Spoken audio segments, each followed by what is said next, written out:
গেটটা তো খোল।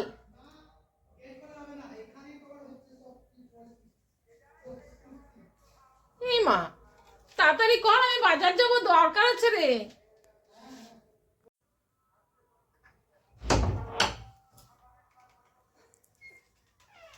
आइए मैम আসুন। কেন? হ্যাপি বার্থডে ও টু আচ্ছা, ইউ। ও আবার হ্যাপি বার্থডে কেক নিয়ে এসেছে। To you. বাবা thank you thank you thank you. বাহ সুন্দর, থ্যাংক ইউ। এটা এটা পাবো আশা করিনি। Thank you. না কাটো। Happy birthday to you. Happy birthday to you. Happy birthday to mummy. Happy birthday to you. Thank you. নাও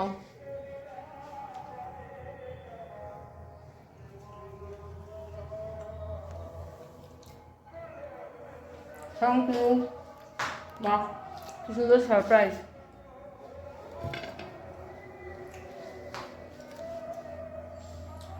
নিজের জন্মদিন বলে নিজের কোনো সেরকম যে একটা জানি আমার জন্মদিন, কিন্তু প্রত্যেকবারই আর কি ছেলে একটুখানি কিছু করে, মানে নিজেরটা নিজের সেরকম মনেই হয়নি, বুঝেছো তো। সকাল থেকে নুপুর ফোন করেছে, আমার বন্ধু ফোন করেছে, আর বড় ননদ ফোন করেছে, মেসেঞ্জারও অনেকে মেসেজ পাঠিয়েছে। তারপরে তোমার ইয়েতে মানে যে যেরকমভাবে পেরেছে বলেছে, তো সেরকম কিছু করিও নি। আর রান্নাও আমি আজকে কিছুই করিনি, কালকে আমি রান্না করেছিলাম, সেই রান্না একটুখানি ছিল, ওইটা দিয়ে দুপুরবেলা হয়ে গেছে। আর বিকালবেলায় হঠাৎ করে আমার ছেলে যে মানে এসছে, ও অফিস থেকে এসে নিয়েই মানে আমি মোবাইল অন করে ঢুকছে, আমি দরজাটা খুলেছি।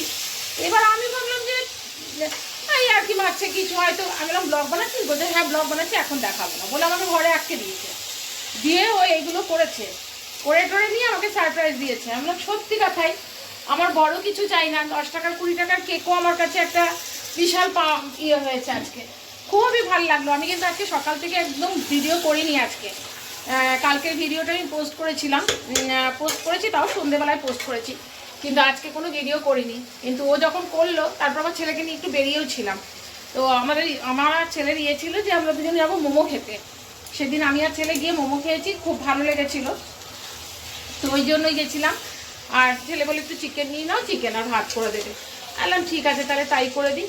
একটু চিকেন বসিয়েছি, অল্প একটুখানি চিকেন নিয়ে এসে চিকেন আর আলু দিয়ে একটুখানি করছি, আর একটু গরম ভাত করবো। রাইস কুকারে চিকেনটা বসিয়ে দিয়েছি, রাইস কুকারে বসিয়ে দিলে কি হয় কি বলো তো, সুন্দর করে হয়ে যায়।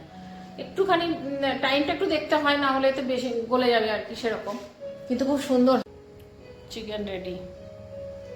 কুকারে হয় কি বলো তো, রাইস কুকারটা একটু পরপর খুলে খুলে একটু দেখে, চিকেন তো হয়তো একদম সেই গলে যাবে চিকেনগুলো, যেন মাঝে মধ্যে একটুখানি ইয়ে করে করে। আর ভাত টাতগুলো হয় কি, ওগুলো তো তোমার জানি ওটা হয়ে যাবে, জল শুকিয়ে যাবে, বন্ধ হয়ে যাবে নিজেই।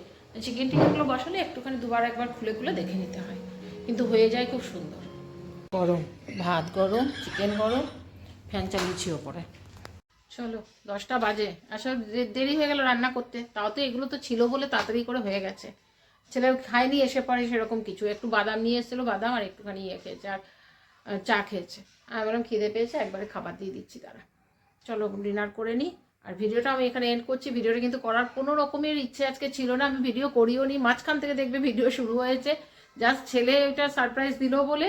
ওইটা যখন ও ক্যামেরা অন করেছে, আমার তখন হচ্ছে ঠিক আছে আমিও তাহলে ক্যামেরা বন্দি করি এটা, তো সেই জন্য করলাম। পরে কি রান্না করলাম কি করলাম সেটাই তোমাদের দেখানো, ছোট্ট একটা ভিডিও যাবে, তোমরা আশা করছি দেখবে। আর যদি তোমরা দেখে থাকো এই পর্যন্ত ভিডিওটা যদি দেখে থাকো, তাহলে তোমাদের ভালো লেগেছে, আর যদি ভালো লেগে থাকে প্লিজ তোমরা লাইক কমেন্ট শেয়ার সাবস্ক্রাইব করো। তোমরা ভালো থেকো, সুস্থ থেকো, নেক্সট ব্লগে আবার দেখা হবে, ততক্ষণ টাটা, গুড নাইট।